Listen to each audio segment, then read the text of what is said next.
France is freed as the full fury of America's mighty war effort is unleashed.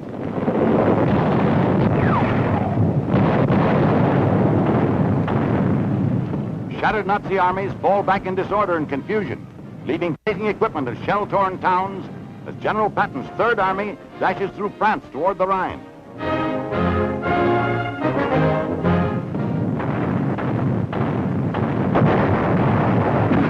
Closer and closer to Berlin, the tide of battle flows. Nazi officers, beaten and battle-crazed, are captured. General Eisenhower's brilliant strategy pinches off entire enemy divisions.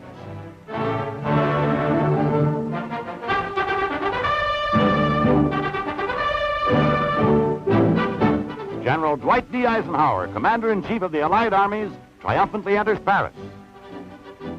One of his first official acts is to pay homage at the tomb of the unknown soldier, as the Garde Militaire, symbol of France reborn, presents arms in salute, and a liberated France rejoices.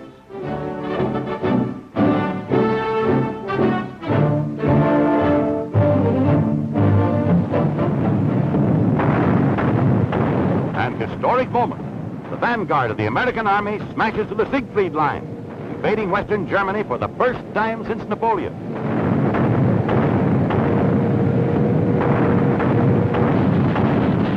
Far behind the Nazi lines, 8th and 9th Air Force pilots hit where it hurts. Enemy communications are torn to pieces by American artillery and daring flyers who dominate the skies over Germany.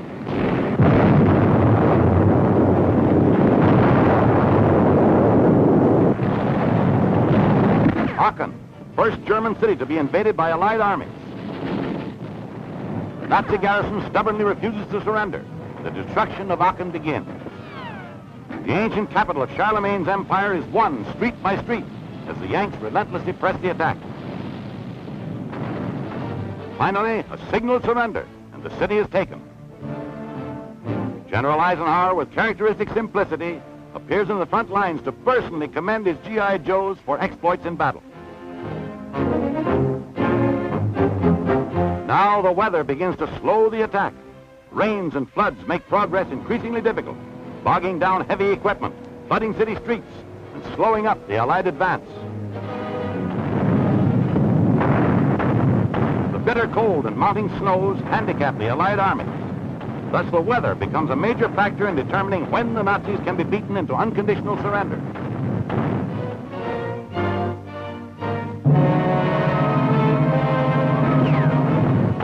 British armies slash through the heart of Belgium, outflanking thousands of Germans along the coast, as great events occur after the German debacle and collapse in Normandy.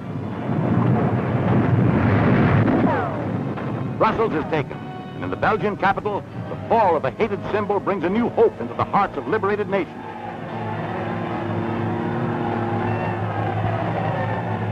The joyous people unleash all their pent-up hatred against their Nazi conquerors. This expresses the nation's emotion.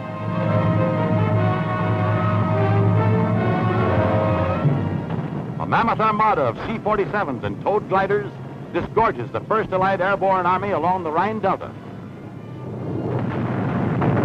While from the sea, daring Canadians storm the last gate guarding Antwerp.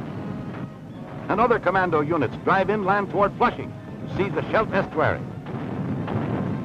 The invading Canadians and British experienced the most savage fighting of the war during the terrific battle to free the port of Antwerp. But even with time out for compassion, they win the city.